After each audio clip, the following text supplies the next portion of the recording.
Between 1847 and 1863, in a locked room on a Virginia estate, something happened that 3 county clerks would later refuse to document in public records. The few people who witnessed the truth spoke of it only in whispers. A bearded woman kept in isolation, 3 unmarried sisters who gave birth to 7 children, and a distinguished physician who called it scientific research. When Union soldiers discovered the room in April 1863, they found chains embedded in the floor, medical instruments of unknown purpose, and a journal written in cipher.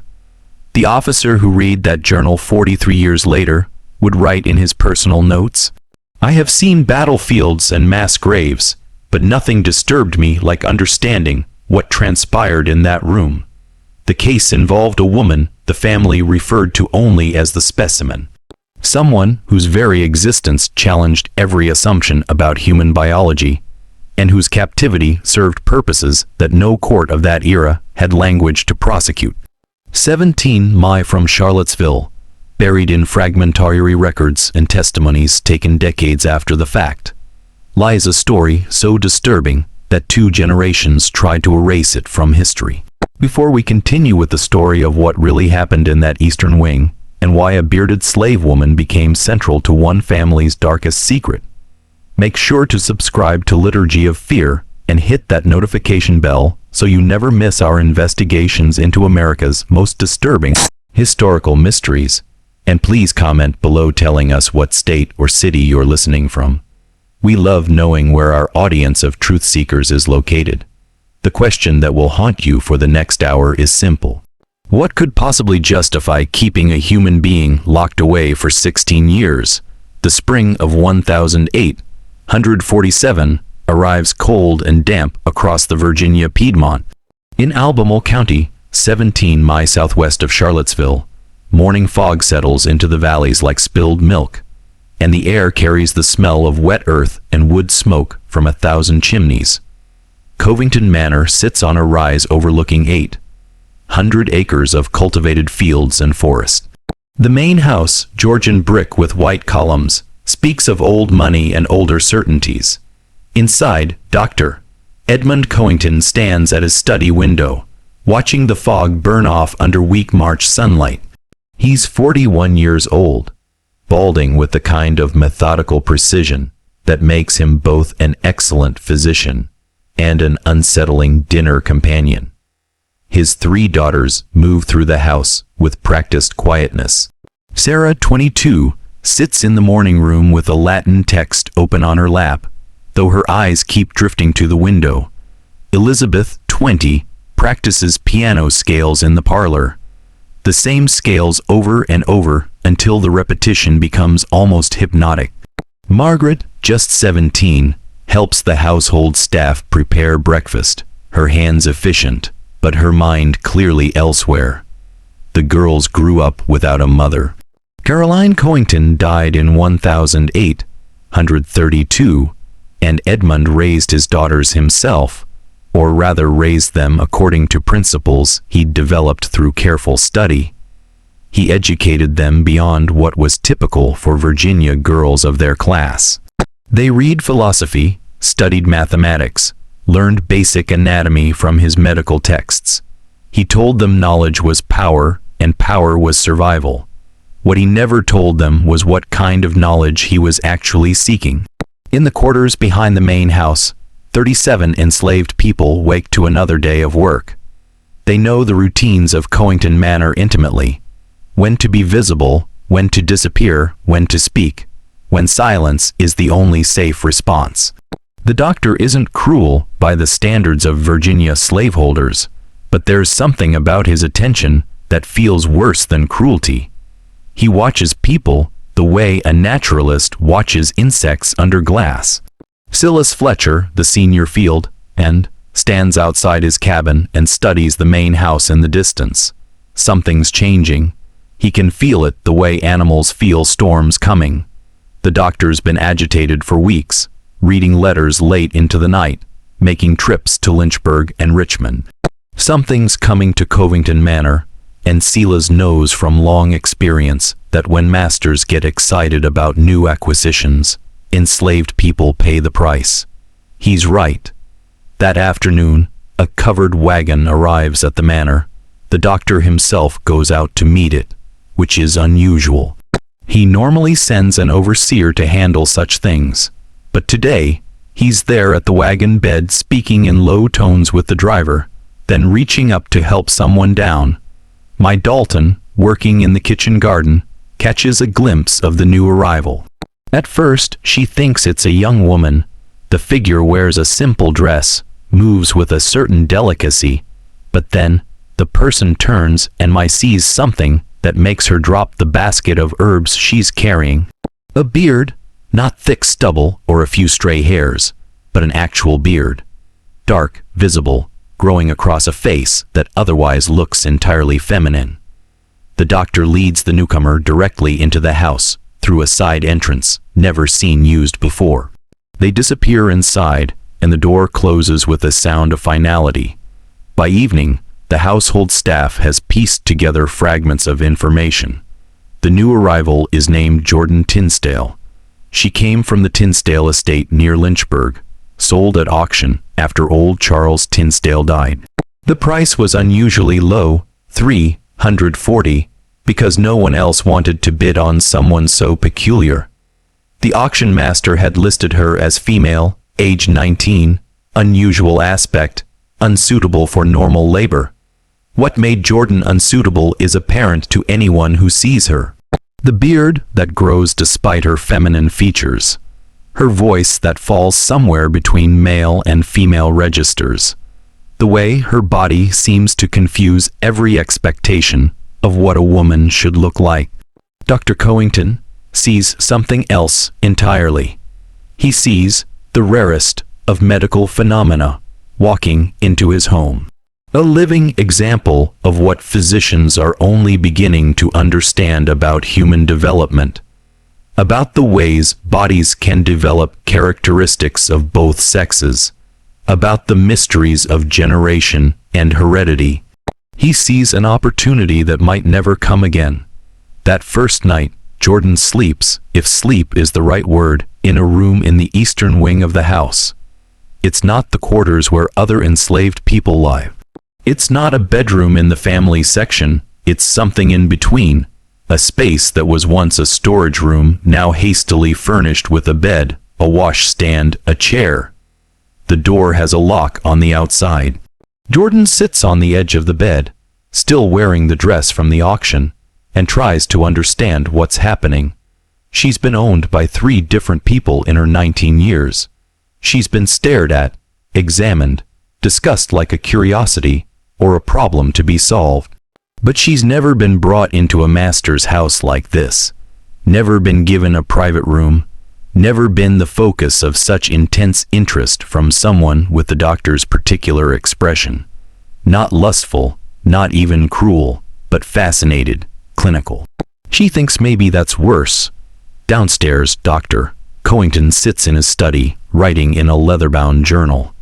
His handwriting is small, precise, excited. Acquired today, the subject I have long sought. A clear case of hermaphroditic development in the human species. External examination reveals predominantly female characteristics, including breast development and feminine facial structure, but with notable androgenic features, facial hair growth, deeper vocal register, and reports from the previous owner of strange anatomy that requires private verification. The scientific possibilities are extraordinary. This may provide the key to understanding questions of heredity, of the transmission of characteristics, of the very mechanisms of human generation. I must proceed carefully, methodically. Everything must be documented. He writes for another hour, planning examinations, measurements, observations. Only once does he pause, pen hovering over paper, and a flicker of something. Doubt conscience crosses his face. Then he continues writing. In the eastern wing, Jordan lies awake, listening to unfamiliar sounds of a house settling around her. Through the small window near the ceiling, she can see a rectangle of night sky. She tries to remember what freedom felt like, but the memory is already distant, already fading like the stars behind moving clouds. She doesn't know yet that this room will be her entire world for the next 16 years. She doesn't know about the examinations to come, about what the doctor will discover during those examinations, about the use he will find for her once he understands her unique biology. She only knows that something bad is beginning, and there's no one to help her stop it. 3 weeks pass. Jordan sees no one except Dr. Covington, who brings her meals himself and conducts what he calls preliminary examinations. He measures her height, her weight, the circumference of her skull. He asks detailed questions about her monthly cycles, her medical history, her family background. He sketches her features in his journal with unsettling accuracy. Through it all, he's polite, clinical. He explains what he's doing in medical terminology that means nothing to Jordan. He treats her not cry, but with the distant courtesy one might show a laboratory animal. On the 21st day, he conducts the examination that changes everything. Jordan stands in the examination room while Dr. Covington completes what he calls a comprehensive physical assessment. When he finishes, he steps back with an expression of pure scientific triumph. Remarkable, he says, more to himself than to her. Truly remarkable. External female characteristics, but with internal male structures, testicular tissue, a rare form of intersex development. And if my hypothesis is correct, he trails off, already lost in thought. Jordan doesn't understand most of what he's saying. She only knows that something in his demeanor has shifted from curious to determined. That evening, Dr. Covington calls his daughters into his study for what he terms important family discussion. Sarah, Elizabeth, and Margaret sit in the leather chairs facing their father's desk, uncertain what this is about, but trained from childhood to listen attentively when he speaks. I have made a significant scientific discovery. He begins an opportunity that may never present itself again. I need to explain something to you about human heredity, about reproduction, about the advancement of medical knowledge. He talks for over an hour. He uses careful language, medical terms, appeals to their education and intelligence. He frames everything as research, as progress, as their participation in something historically important. He explains about Jordan's unique biology, about questions that could be answered, about knowledge that could be gained. Sarah, the eldest, is the first to understand what he's actually proposing. Her face goes pale. Father, you cannot be suggesting. I am suggesting nothing improper. He interrupts smoothly. I am proposing a carefully controlled scientific study. You are educated women. You understand the importance of advancing human knowledge.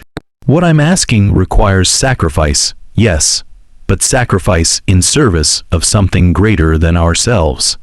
Elizabeth and Margaret sit frozen, not yet fully comprehending, but sensing the shape of something terrible taking form. Dr. Covington continues, his voice calm and reasonable. You are my daughters. I have raised you to value knowledge, to understand that progress sometimes requires courage. This research could change our understanding of human reproduction. It could establish our family's name in medical history, and it requires subjects who are intelligent, healthy, and willing to participate in carefully documented procedures. Willing, Sarah's voice is barely a whisper. You have a choice, her father says, though his tone suggests otherwise. You can agree to participate in this research, or you can choose to leave this house with nothing. No support, no prospects, no protection. You know what happens to unmarried women without family resources in Virginia. You know the alternatives. It's not a choice. It's coercion dressed in the language of options. Margaret, youngest and most sheltered, starts to cry. Elizabeth sits rigid, her hands clenched in her lap. Sarah meets her father's eyes with a look of betrayal so complete It will haunt her for the rest of her life. When do these procedures begin? Sarah asks, her voice hollow. We will start slowly. Give you time to prepare mentally. I will arrange everything with proper medical precautions. You will not be harmed physically. I promise you that.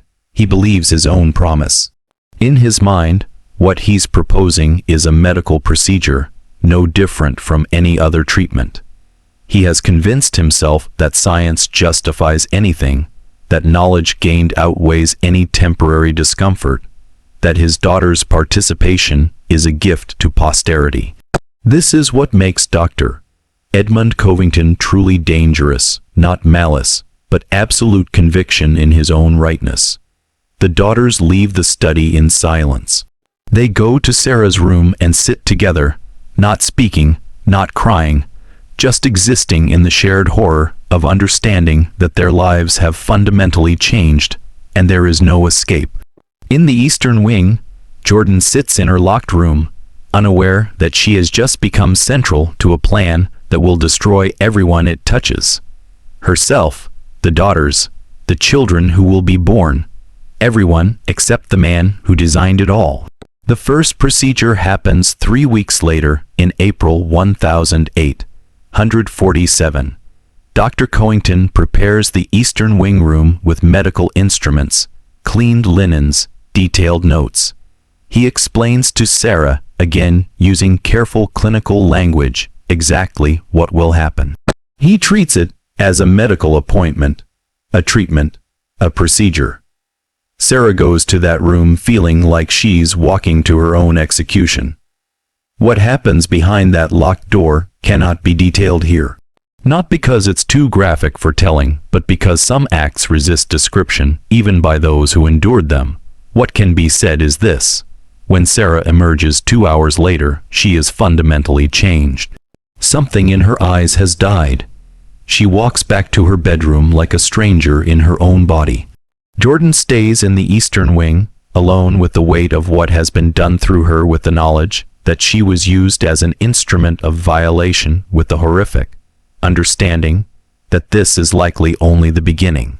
Dr. Covington retires to his study and writes detailed notes about the procedure, timing, conditions, observations. He notes Sarah's distress, but attributes it to natural nervousness about medical procedures. He is already planning the next session, calculating optimal timing based on his theories of conception. In the quarters, the enslaved people of Covington Manor sense that something terrible has happened in the main house. They don't know details, but they know the quality of silence that follows trauma. They've heard that silence too many times before.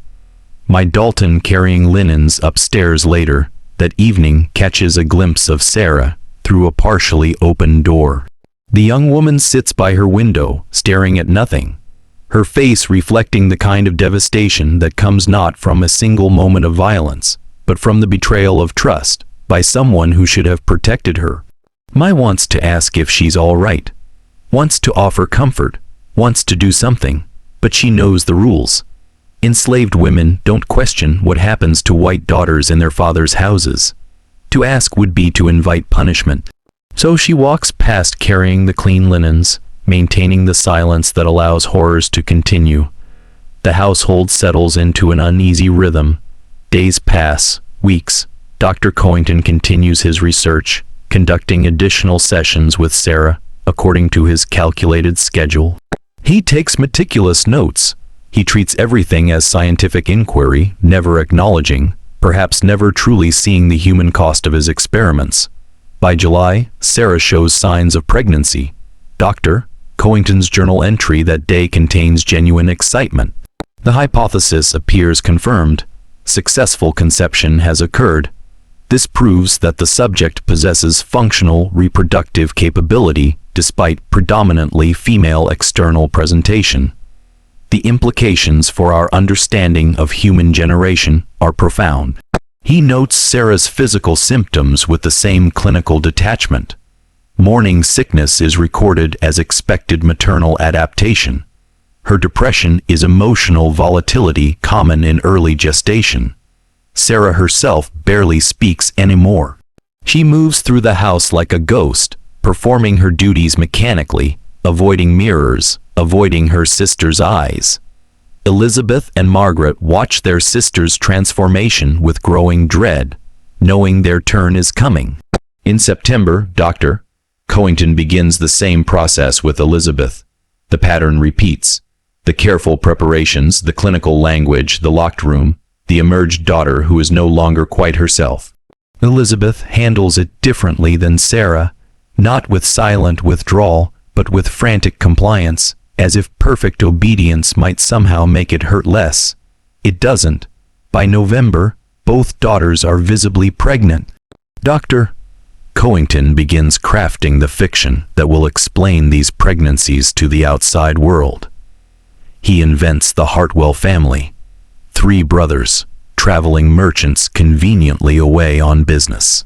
He creates entire backstories for these fictional men, complete with correspondence he writes himself and signs with invented signatures.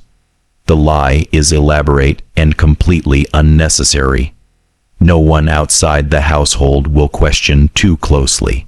Virginia society in 1847 is full of strange family arrangements of children raised by aunts of absent fathers.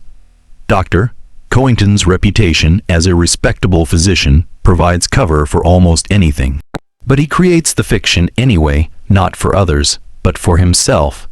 He needs to maintain the illusion that what he's doing is socially acceptable, that his daughters are having normal reproductive experiences, that he's not systematically abusing everyone under his authority. Sarah delivers in March 1848, a daughter healthy, normal, beautiful. Dr. Covington records the birth with clinical precision, weight, length, time of delivery, observable characteristics. He notes with interest that the child shows no unusual features, appears entirely typical in development. Sarah holds her daughter and feels something break open inside her. A rush of love so fierce it's almost violent, mixed with shame so deep it threatens to drown her. This child is innocent. This child is hers. This child is also proof of what was done to her. How does a mother reconcile loving someone whose very existence reminds her of trauma? Sarah names her daughter Ruth. She doesn't explain why. She doesn't explain anything. She just holds Ruth and cries silently while her father takes measurements and writes notes. 3 months later, he begins sessions with Margaret, the youngest daughter. Margaret is 17 years old. She has watched what happened to her sisters. She knows exactly what's coming. The night before her first scheduled procedure, she tries to run away, makes it as far as the edge of the property before Silas Fletcher finds her. Please, she begs him. Please help me get away. Please. Silas looks at this white girl, this child really, and feels the familiar agony of powerlessness. He's enslaved. She's free. But somehow they're both trapped by the same man's will. I can't, he says, and hears how hollow the words sound. If I help you run, he'll kill me. Might kill my family too. I'm sorry. I'm so sorry. Margaret returns to the house. The next day, she goes to the eastern wing. When she emerges, something in her has crystallized into rage so cold, it will sustain her for the next decade. The household of Covington Manor settles into its new reality. 3 daughters pregnant in rotation. An enslaved woman kept locked in the eastern wing, used for purposes no one outside the family understands. A respected physician conducting what he genuinely believes is important research. And slowly, inevitably, children are born. The years accumulate like sediment. 1848 becomes 1849, becomes 1850. Children appear with mechanical regularity. Sarah delivers twice more. Elizabeth adds another child. Margaret has her first. 7 children total by 1856. All supposedly fathered by the invisible Hartwell brothers. The house fills with the sounds of childhood, crying babies, toddler laughter, children's questions. The daughters become mothers, teaching their children to read, to behave, to navigate a world that seems normal, but is built entirely on lies.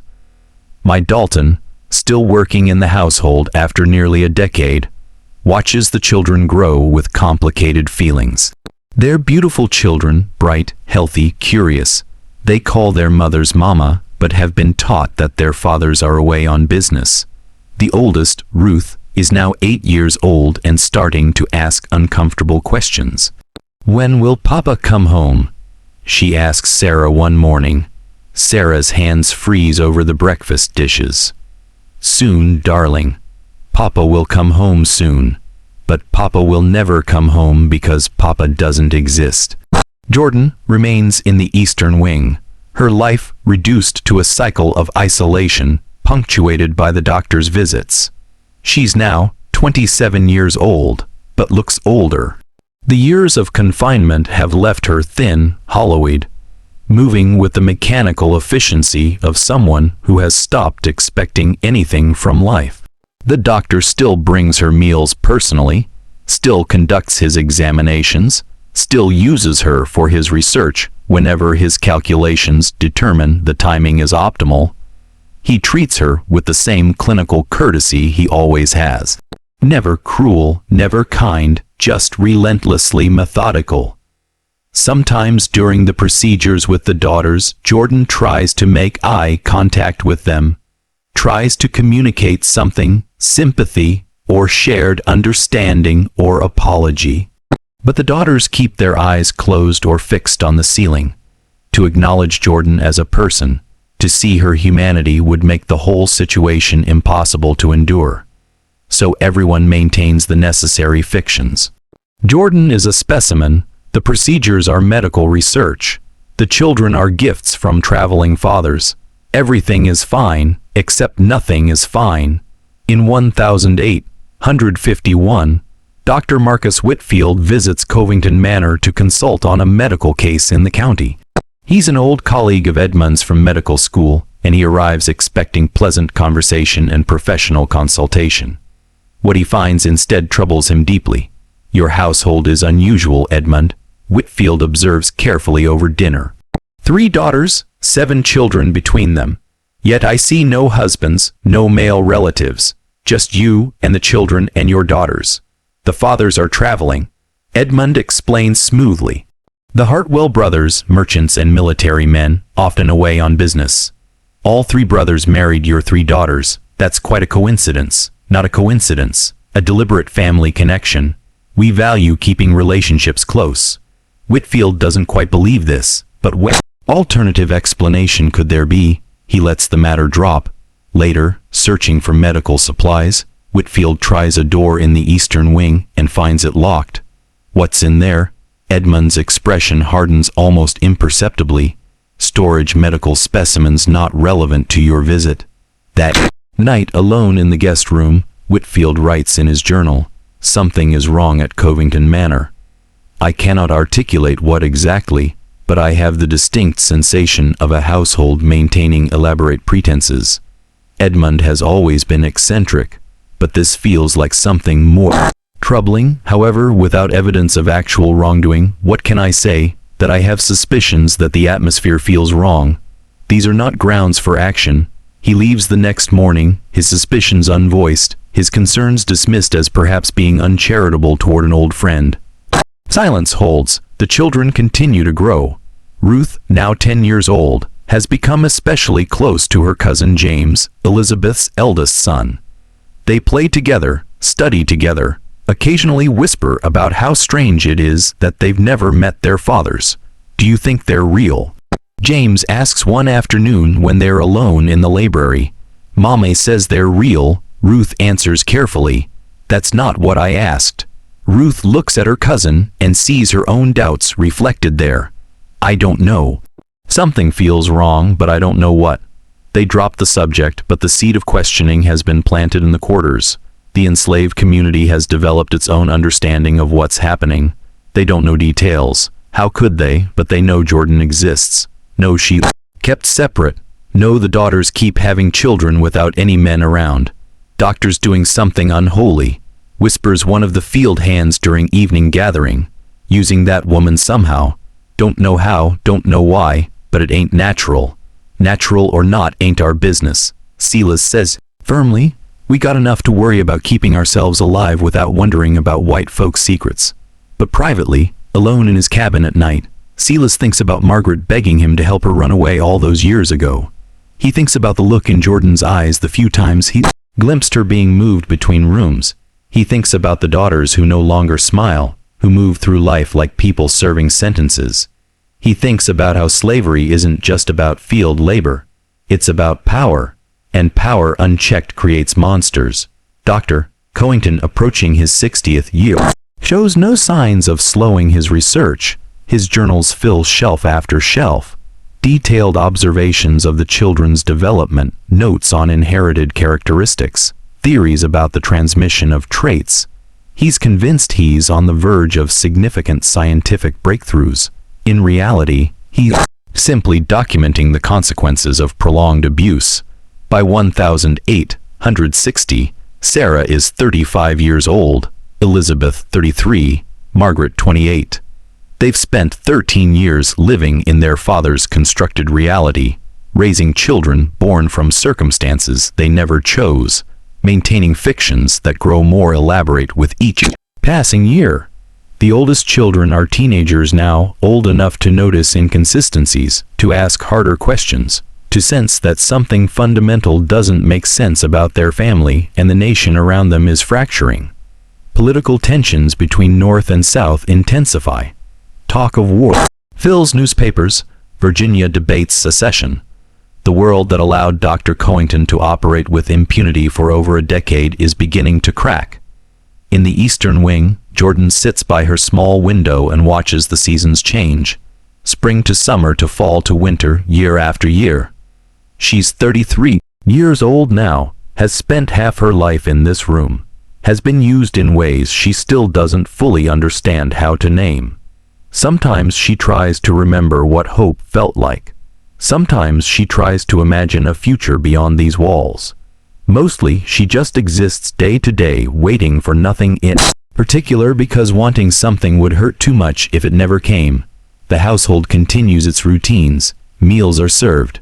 Children are taught. Dr. Covington writes his notes. The daughters move through practiced motions of maternal care while carrying unspoken trauma. And outside in spring of 1861, the nation goes to war. The Civil War arrives in Virginia, not with a single dramatic moment, but as a slowly tightening pressure. Fort Sumter falls in April 1861. Virginia secedes in May. By summer, Confederate recruiters are moving through Albemarle County, taking young men for military service. Dr. Covington is too old for conscription, and his position as a civilian physician makes him valuable to the community. He continues his practice, treating injuries and illnesses, maintaining his reputation as a skilled, if somewhat cold, practitioner. The war barely touches Covington Manor's daily routines at first. The harvest continues, the children continue their lessons, the daughters continue their silent endurance. But war has a way of destabilizing careful constructions. In March 1862, Confederate authorities begin more aggressive requisitioning of supplies. A quartermaster captain named James Ruddled arrives at the estate to inventory resources for military seizure. Dr. Covington receives him cordially, shows him through the property, provides detailed lists of available grain and livestock. Everything proceeds routinely until Captain Ruddled becomes disoriented in the main house's hallways. Seeking what he thinks is the rear exit, he opens a door in the eastern wing, the door that's supposed to be locked.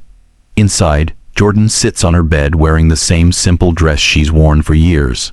Her hair pulled back, her beard now fuller after 15 years, covering the lower half of her face. She looks up at the sudden intrusion with eyes that have forgotten how to register surprise. Captain Ruddled stares. Jordan stares back. "Who are you?" Ruddled asks. Before Jordan can answer, Dr. Covington appears behind the captain, his face tight with controlled anger. "This is a medical patient under my care. Private quarters. I must ask you to respect patient confidentiality, Captain." Ruddled backs out of the room, apologizing, but his mind is working. A bearded woman locked in a private room. A patient who needs to be kept separate. Something about the situation feels wrong, though he can't quite articulate what. He completes his inventory and leaves. That evening in his camp, he mentions the incident to other officers. Covington's got someone strange locked up in his house. A Negro woman with a full beard. Claimed it was medical care, but the way she looked at me like she was begging for help. The story spreads the way unusual stories do among soldiers. Something to talk about between drills, an oddity to speculate on. Most dismiss it as just another wealthy eccentric keeping unusual servants, but a few people remember it, file it away as something potentially significant. Meanwhile, the enslaved community at Covington Manor senses opportunity in the war's chaos. News reaches them through the underground network. Union forces are advancing. Lincoln has issued proclamations about freedom. Escape to federal lines means liberation. Silas Fletcher, now 53 years old and exhausted from decades of bondage, begins quiet discussions with others about the possibility of running. They would need timing, resources, knowledge of Union positions. They would need to leave when the doctor is distracted. But before they can formulate a plan, federal forces arrive first. April 1863, Union cavalry under Major Henry Barrett sweeps through Albemarle County on a raiding expedition. Covington Manor is on their list of estates to search for Confederate supply caches. They arrive on a cool spring morning. Major Barrett, a pragmatic officer more interested in military objectives than morality, orders his men to conduct standard searches of the property. One of his soldiers, Private Samuel Meredith, is assigned to search the main house. He works methodically through rooms, noting valuables, checking for hidden weapons or documents. Then he tries the door in the eastern wing. It's locked. Dr. Covington, he calls down the hallway. I need access to this room. Edmund appears, his face carefully neutral. That's a patient's private quarters. Medical confidentiality requires. Nothing requires confidentiality during military search. Sir, open it or we'll break it down. Edmund unlocks the door. Private Meredith enters and sees Jordan for the first time. His report written later that day captures his immediate impression. Found in locked room. Negro woman approximately 35 years age with unusual facial hair growth. She appeared in adequate physical health but profoundly disturbed in manner. When I asked why she was locked in, she looked at Dr. Covington and then said very quietly, Ask him. Ask him what I'm for. The doctor claimed she was a medical patient with unusual anatomy requiring observation. The woman laughed, not a happy sound, and said, Observation. Yes, that's what he calls it. Major Barrett is summoned. He questions Jordan directly, and for the first time in 16 years, she speaks freely to someone who isn't her captor. The story comes out haltingly, painfully, years of isolation, of being used for purposes she still doesn't fully understand, of procedures that happened behind locked doors, of daughters who came and went from her room looking increasingly broken. Barrett orders his men to search the house more thoroughly. They find Dr. Covington's journals, shelf after shelf of them. Most are in English, some in cipher. They find detailed anatomical drawings. They find correspondence with other physicians discussing unique research opportunities. And when Barrett confronts the three daughters, Sarah, now 38, Elizabeth, 36, Margaret, 30, the full scope of what's been happening at Covington Manor finally comes into light. The daughters' statements to the Union officers are heartbreaking in their exhausted honesty. Sarah, he told us it was science. He made us believe we were contributing to human knowledge. But science is just a word. What he did was I don't have words for what he did. And Jordan, she never had a choice. We barely had a choice, but she had less. She was property. We were daughters. He owned us all different ways. Elizabeth, I tried to make it not real. Tried to think of it as medical treatment, as something that was happening to someone else. 16 years of trying to not be present in my own body. The children, I love them desperately, but they're also evidence of everything we endured. How do you explain that to them? How do you tell your child the truth about how they came to exist? Margaret, he destroyed us all. Jordan, most of all, at least we have each other, have our children. Have some purpose beyond just existing. Jordan has had nothing but that room, and whatever he required from her. If you're going to arrest anyone, arrest him. If you're going to help anyone, help her. Major Barrett arrests Dr. Covington on the spot. Though under what charge, he's not entirely certain. Military law during wartime is chaotic. What crime has actually been committed? Abuse of enslaved people was legal under Virginia law when it began. The daughters can't claim rape legally. They had no right to refuse their father's directions. But everyone present knows something monstrous happened here, even if the law has no adequate language for it. Dr. Covington under military custody shows no remorse. I conducted research that advanced human understanding. My methods were sound. My daughters participated with full knowledge of the scientific importance. The subject, Jordan, was well cared for throughout. Nothing I did violated medical ethics as they existed when I began this work. He genuinely believes this. That's what makes him so disturbing, not doubt or guilt, but absolute conviction in his own righteousness. Major Barrett faces an impossible situation. The war is still raging. He has no clear legal authority over civilian matters. The case is so unusual that no precedent exists for how to handle it. He makes a practical decision. Dr. Covington will remain under house arrest while Barrett submits reports to his superior officers. The daughters and children will remain at the estate for now. Jordan and the other formerly enslaved people will be relocated to a contraband camp where freed people are gathering under federal protection. The day Jordan leaves Covington Manor, she walks out through the front door, something she's never done before. She carries nothing because she owns nothing. 16 years of her life compressed into the simple act of walking out of a house. My walks beside her, having chosen to leave with the other freed people. As they reach the road, my glances back at the manor. You ever want to see that place again? She asked. Jordan doesn't look back. No, never. I don't want to remember it. I want to forget every day I spent in that room. I want to forget what I was used for. I want to forget the daughters' faces. I want to forget the doctor's voice. I want to forget all of it. Can you forget? No, but I can try. They walk toward the contraband camp, towards something resembling freedom, though neither of them quite knows what freedom means after so many years of having none. Behind them, Covington Manor sits quiet in the spring sunlight, looking like any other Virginia estate. Beautiful, peaceful, normal. Only the people who live there know what happened in the eastern wing. Only they know what kind of monsters can be created.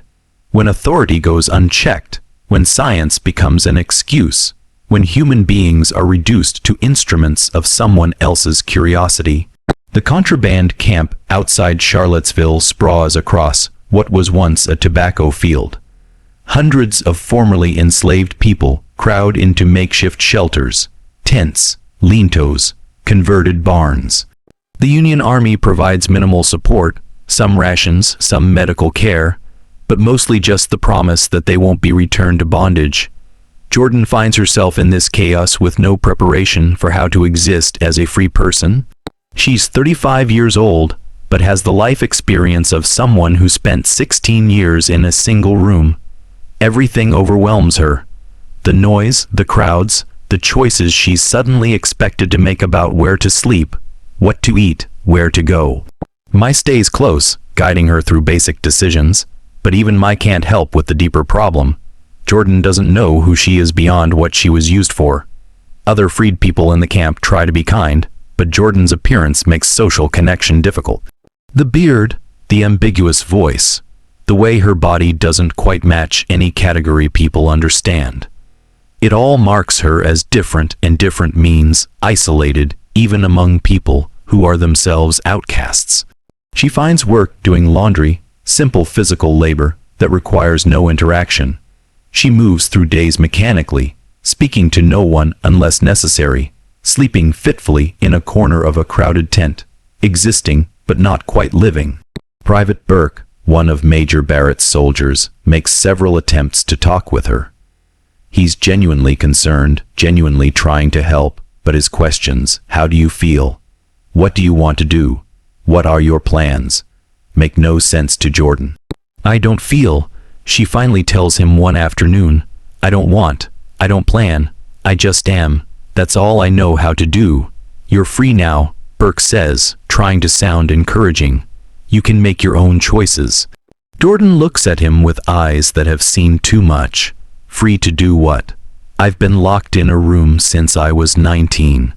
I don't know how to be free. I don't know what I'm supposed to want.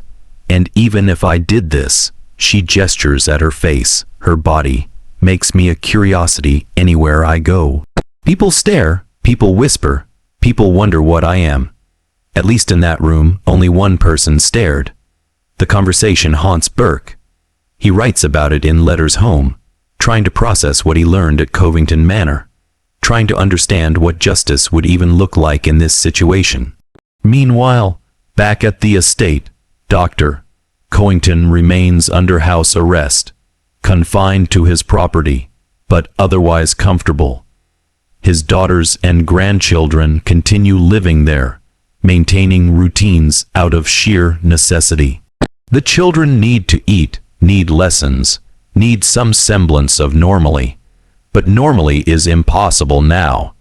The 7 children ranging from age 3 to 15 sense that something fundamental has changed.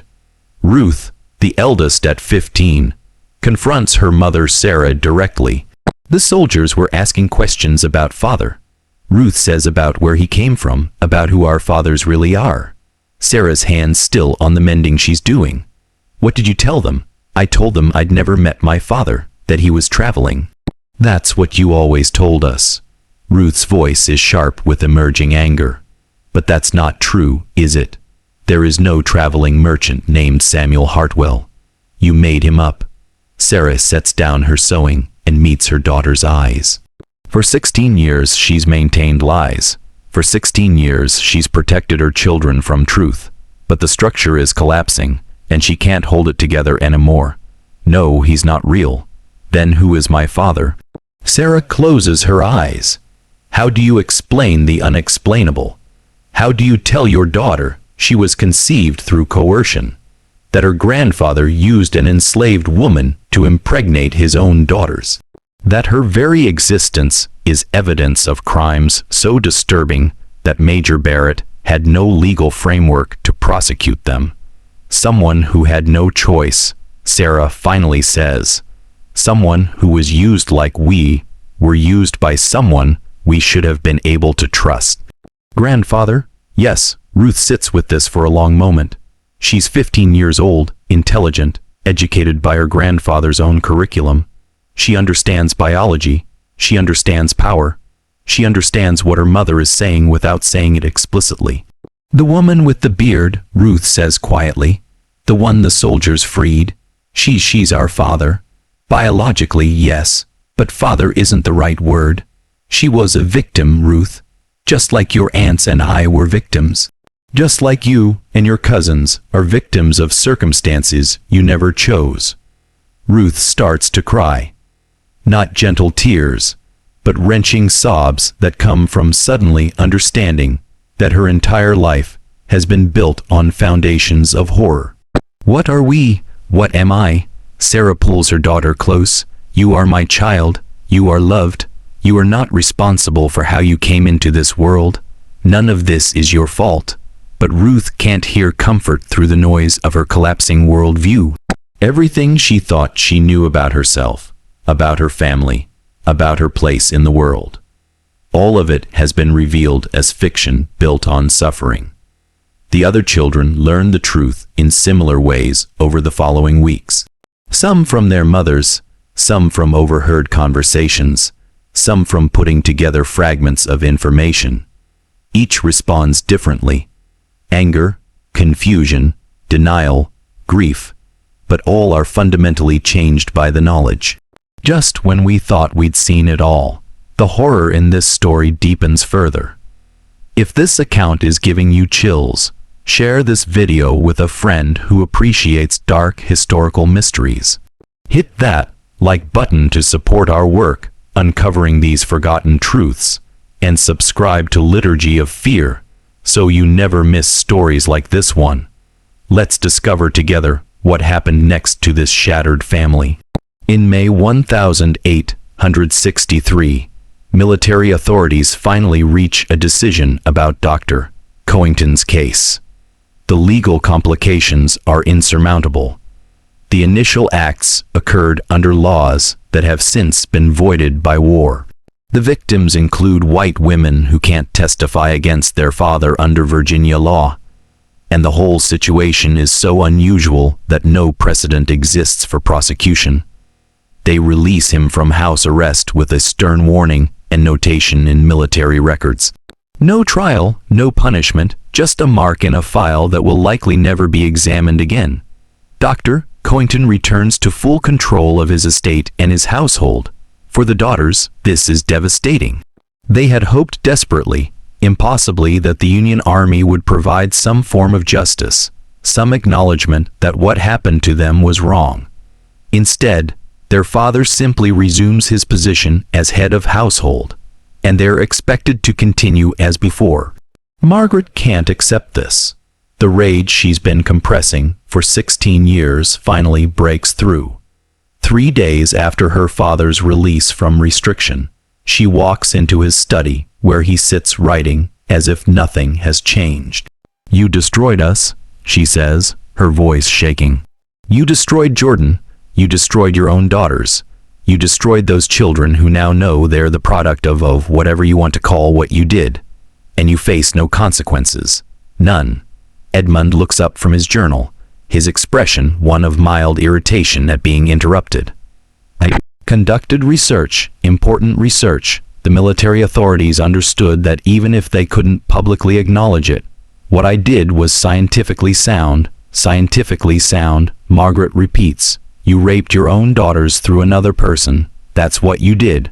Call it research if you want, but that's the truth. I never touched you inappropriately. No, you just arranged for someone else to do what you wanted done. That's not better, that's worse." Edmund sets down his pen with precise care. "You're overwrought.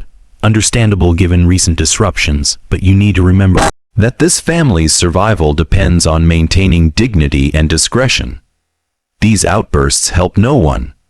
Margaret stares at her father and realizes with horrifying clarity that he genuinely cannot see what he's done as wrong. He has convinced himself so thoroughly that his actions were justified that genuine remorse is impossible. He is beyond redemption because he sees no need for redemption. She leaves his study and goes to her room. There she sits at her desk and begins writing letters to her sisters, to her children, to anyone who might one day want to understand what happened at Covington Manor. She writes for 3 hours, recording everything she can remember, every detail of 16 years of horror. She seals the letters and hides them in different locations throughout the house. Then she goes to the kitchen, tells Mai, who has returned to work at the manor despite being freed, that she needs laudanum for a headache. The request isn't unusual. Laudanum is common for pain management. Mai brings her a small bottle. Margaret takes it to her room. That night, she drinks the entire bottle. Sarah finds her sister's body the next morning. Margaret lies on her bed looking almost peaceful with a letter pinned to her nightdress to Sarah. "I cannot continue. I have tried for 16 years to survive what father did to us. I have borne children from that survival. I have watched those children grow up confused and damaged by secrets we had to keep. And now, after everything, he faces no punishment. He will continue as he always has. I cannot watch that. I cannot be part of this household anymore. I am tired. Sarah, so deeply tired. Please tell my daughters I love them. Please tell them this is not their fault. Please tell them that sometimes survival requires leaving, and sometimes the only way to leave is this." The household erupts into chaos. Dr. Covington, upon learning of Margaret's death, shows clinical interest in the effects of laudanum overdose, but little emotional response to losing his daughter. He notes the details in his medical journal. This callousness breaks something in Sarah. She has endured everything, the procedures, the pregnancies, the lies, the years of silence. But watching her father treat Margaret's death as merely another medical observation destroys her last fragment of restraint. She gathers her children and Elizabeth's children. She tells them they're leaving immediately. She doesn't ask her father's permission. She simply begins packing. When Edmund discovers what she's doing, he tries to assert authority. You can't leave. This is your home. Where will you go? Anywhere, Sarah says, her voice cold and final. Anywhere that isn't here, anywhere that isn't under your control. You have no money, no support. You'll be destitute. Then we'll be destitute, but we'll be free of you. Dr. Covington, for perhaps the first time in his life, seems genuinely uncertain. His carefully constructed world is disintegrating. His research subjects are leaving. His control is evaporating. If you leave, he says finally, you leave with nothing. I'll disown all of you. You'll have no claim to the Covington name, no inheritance, nothing. Good, Sarah says. I never want to hear the name Covington again. They leave that afternoon. Sarah, Elizabeth, and 7 traumatized children, taking only what they can carry in 2 small wagons. The household staff watches them go, saying nothing but understanding everything. Dr. Covington stands on his porch and watches his family disappear down the long drive. Then he returns to his study and continues writing in his journal as if this is simply another day, a point in his ongoing research. In the contraband camp, Jordan hears about Margaret's death through Mai, who comes to visit. The news affects her more deeply than she expected. She barely knew Margaret, saw her only during those awful sessions in the Eastern Wing, but Margaret was 19 when it all started, younger than Jordan was. Margaret spent her entire adult life trapped by her father's plans, and now she's dead. She couldn't survive what was done to her, Mai says quietly. Shame of it is, neither could you really. You're alive. But you're not living. None of y'all are truly alive after what that man did. Jordan doesn't respond. What is there to say? That evening, she makes a decision. She can't stay in this camp, in this county, anywhere near Covington Manor or the memories it holds. She needs distance. She needs to disappear into somewhere no one knows her story. She approaches the camp administrators and asks about the colonization efforts she's heard discussed. Freed people being given opportunities to immigrate to Liberia to build new lives in Africa, far from everything that happened in America. Process takes months to arrange, but in October 1863, Jordan boards a ship in Hampton Roads bound for Monrovia. She takes nothing with her but the clothes on her back and a heart so heavy with trauma that she can barely feel it beating. As the ship pulls away from the American coast, she stands at the rail and watches Virginia disappear into the distance. She doesn't feel relief or hope. She feels nothing except the numbing certainty that nowhere will ever feel safe, that she will carry that locked room with her wherever she goes, that freedom is just another word for existing without chains but with all the same scars. The last anyone in Virginia hears of Jordan Tinsdale is a brief mention in a letter from a missionary in Liberia in 1865. A carpenter named Tinsdale has established a small workshop here, keeps to herself excellent craftsmanship, but declines all social invitations, seems to prefer solitude. Whether this is the same Jordan from Covington Manor, no one can say with certainty. But if it is, then at least she found work, found peace in creating things with her hands, found distance from a past that had tried to define her entire existence. The years roll forward. The war ends in April 1865. The nation begins the painful process of reconstruction. Virginia's old social order collapses and new structures slowly emerge from the rubble. Sarah and Elizabeth, living in Baltimore under assumed names, struggle to raise their children in anonymity. Money is perpetually scarce. They work as seamstresses, lairses, whatever pays. The 7 children grow up knowing they're hiding from something, but not always understanding what. Ruth, now 17, takes a job as a teacher's assistant. She's intelligent, capable, determined to build something good from the broken pieces of her life, but the knowledge of her origins haunts her. She catches herself checking mirrors obsessively, looking for signs of Jordan in her own face, looking for the beard, the ambiguous features, anything that might mark her as different. She finds nothing. She looked entirely ordinary, but the fear remains. Back in Virginia, Dr. Edmund Covington continues his practice. Patients still come to him, fewer than before, and whispers follow him everywhere, but he maintains his professional dignity. He's 60 years old now, still writing in his journals, still convinced that history will vindicate his research. In the summer of 1865, he receives a letter from a former colleague, Dr. Prescott, asking about the unusual case that military reports mentioned. The inquiry is carefully worded, academically curious, non-judgmental. Edmund responds enthusiastically. Finally, someone who might understand the scientific importance of what he accomplished. He writes detailed letters explaining his research, the subjects involved, the outcomes observed.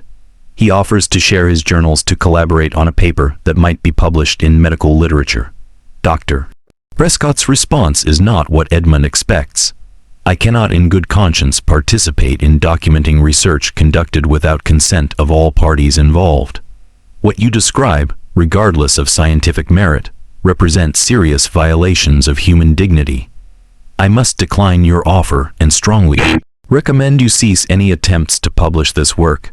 Edmund, reading this letter in his study, feels genuine confusion, violations of human dignity. But science must sometimes require difficult choices. Progress requires sacrifice. Why can't people understand that? He files the letter away and continues writing in his journals, which now contain not just medical observations, but long philosophical justifications for his work. He's writing for posterity, for future scientists who will understand what he accomplished, who will see past the temporary moral qualms of his contemporaries. One evening in late summer, he sits in his study working on these entries when he hears someone enter the house. Footsteps in the hallway. The study door opens. Sarah stands there, 39 years old, thin from hard labor, her face etched with lines that shouldn't be there for another decade. Father, she says, we need to talk. Edmund sets down his pen. You left. You disowned the family name. What brings you back? Margaret's grave. I came to visit Margaret's grave, and while I was here, I realized I needed to ask you one question. What question? Sarah steps fully into the room, and Edmund notices she's carrying something. A small pistol common enough for travelers in these uncertain times. She sets it on his desk, not threatening, just present. Do you feel any guilt at all? Sarah asks. Any remorse?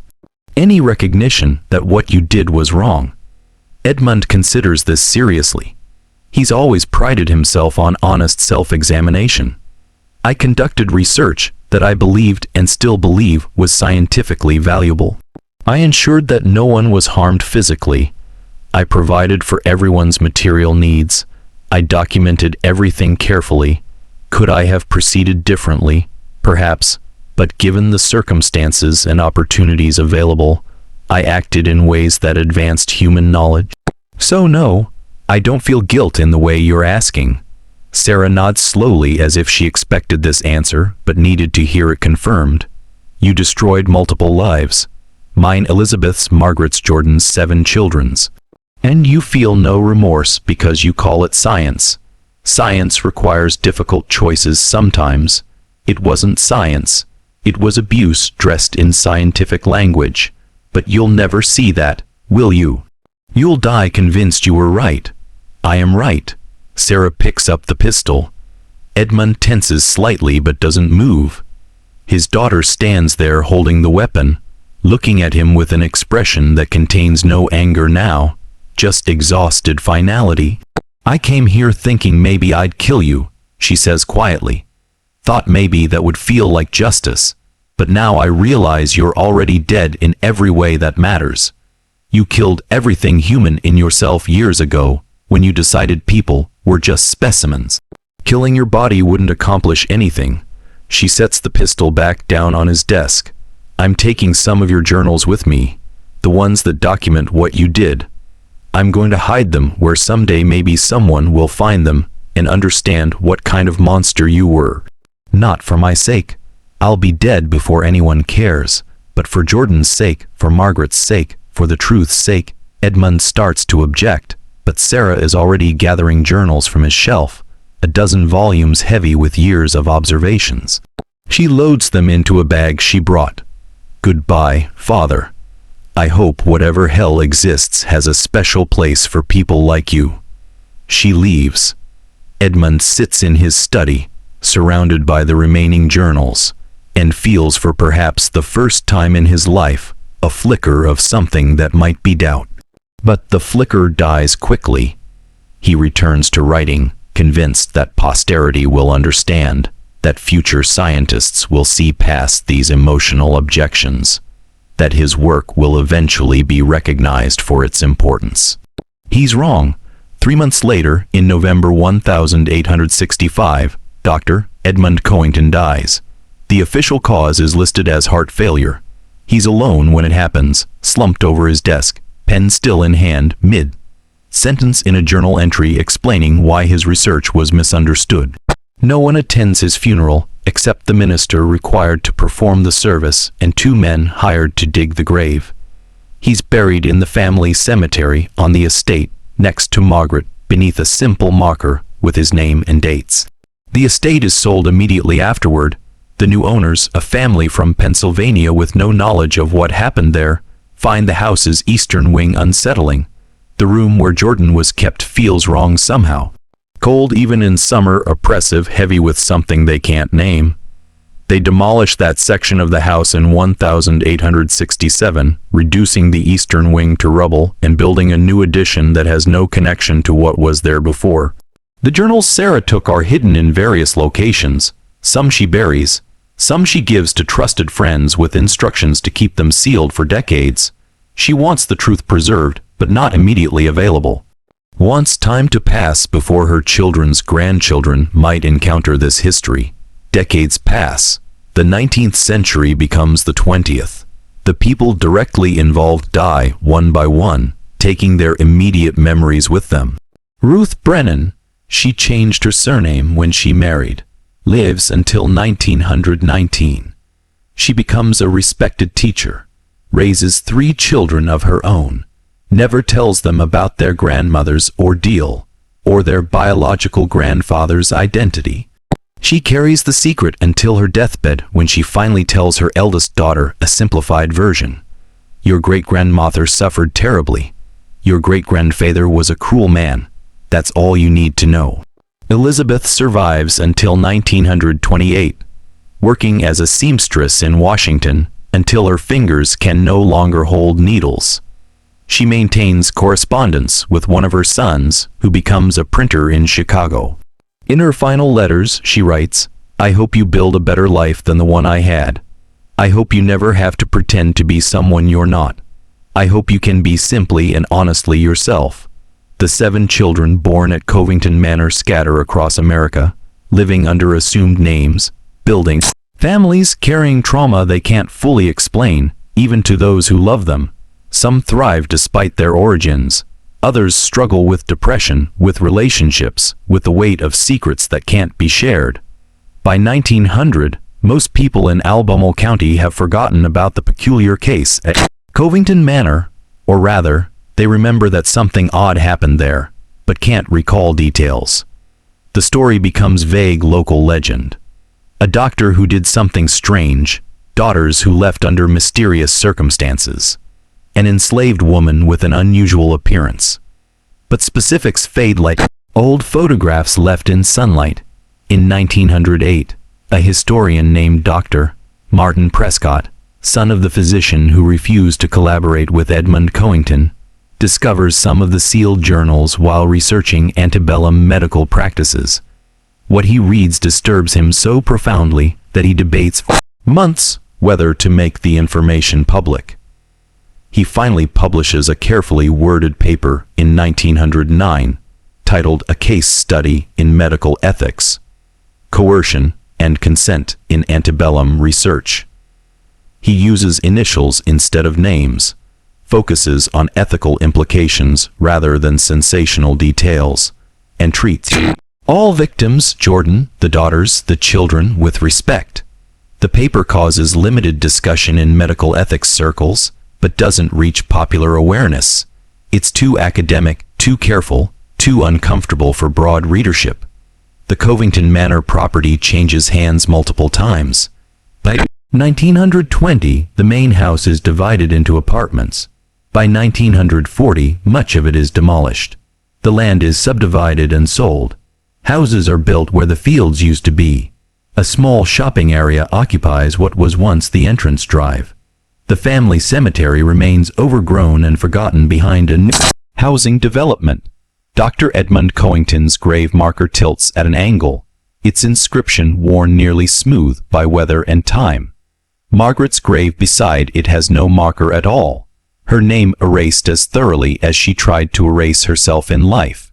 In Liberia, if the carpenter Tinsdale mentioned in missionary reports was indeed Jordan, she would have lived out her years in relative obscurity, building furniture, maintaining solitude, finding whatever peace was possible for someone carrying such trauma. Missionary records mention the carpenter's death around 1891, aged approximately 63. Death certificate lists the name as simply J. Tinsdale with no further details. Whether this was Jordan from Covington Manor remains uncertain, but if so, then she achieved what she most wanted. Distance from the past, anonymity, a life defined by her own choices rather than someone else's use of her. The historical record grows sparse and fragmentary. The story of Covington Manor becomes one of thousands of troubling cases from American slavery, and its immediate aftermath known to specialists, unknown to general public, too disturbing for comfortable discussion. But the effects ripple forward through generations. The descendants of those 7 children carry genetic inheritance from Jordan without knowing it. They carry psychological inheritance from trauma they never experienced directly, but that shaped their parents' and grandparents' behaviors. They carry the weight of secrets that were kept to protect them, but that also isolated them from their own history. By 1950, perhaps a dozen people alive still know the full truth of what happened at Covington Manor between 1847 and 1863. Most of them are elderly descendants of the original children, now confronting questions from their own grandchildren about family history. That doesn't quite make sense. Some choose to tell sanitized versions of the truth. Others maintain the silence their mothers and grandmothers maintained. A few write it down, sealing the documents with instructions that they only be opened after certain dates, giving future generations the choice about whether to confront this history. The case shows us something uncomfortable about how easily human beings can rationalize harm when they convince themselves they're serving higher purposes.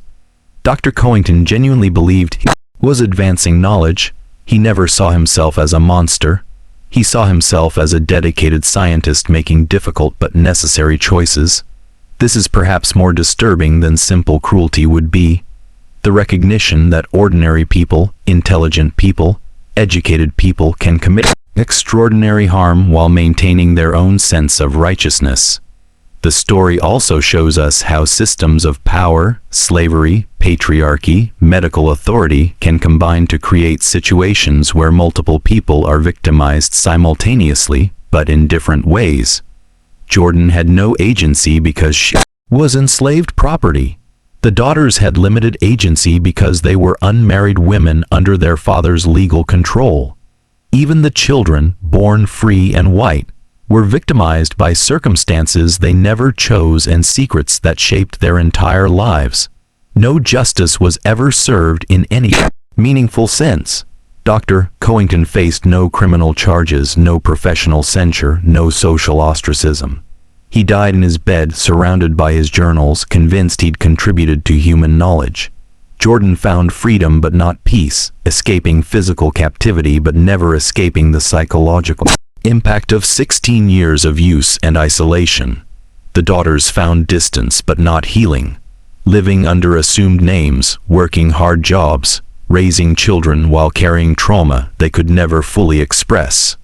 The children found normal lives but never quite felt normal, always sensing something wrong at their foundations, always carrying the weight of secrets that couldn't be named. This mystery shows us that some horrors don't involve ghosts or demons. They involve human beings making choices, rationalizing those choices through whatever language serves their purposes, and then living with, running from the consequences. What do you think of this story? Do you believe all the truth was ever revealed? Or do you think even more remains hidden in archives and family secrets across America? Leave your comment below. If you found this historical investigation compelling and want more stories exploring America's darkest corners, subscribe to Liturgy of Fear. Hit that notification bell and share this video with someone who appreciates historical mysteries that challenge us to confront uncomfortable truths. See you in the next investigation.